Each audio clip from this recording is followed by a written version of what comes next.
એવી વાત. અને બજરંગદાસ બાપાનો પણ આ બધા ઉપર મને આજ હું રહોડામાં મેં પહેલી વાર આંટો માર્યો.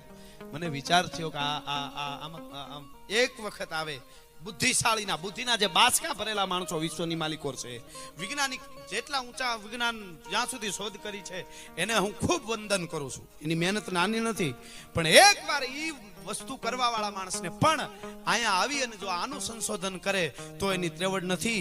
એ વિજ્ઞાનની બુદ્ધિ બંધ કરી દે કે આવી રીતનું આ સંચાલન આખું થઈ શકે. ભલા માણસ, આ બહુ મોટી વસ્તુ છે. આ તમે રહોડું જુઓ, આપણે ગેસ આવી ગયા છે ઘરમાં, એમ કે હવે બળતણ નહીં બધું કોણ કરે, કે અહીંયા બધું બળતણ ઉપર જમે છે અને પંગતમાં જમે. આવડું મોટું રહોડું આ બગદાણામાં મેં જોયું, અને પંગત આટલા માણસોને, હજારો માણસોને પડતી હોય. આ ગુજરાતમાં, સૌરાષ્ટ્રમાં નહીં, ભારતમાં નહીં, પણ મારા ખ્યાલથી હું એમ કહું છું કે વિશ્વમાં આવી ઘટના ક્યાંય નહીં હોય. આ બગદાણામાં જે બને છે આ બહુ મોટું ગૌરવ છે.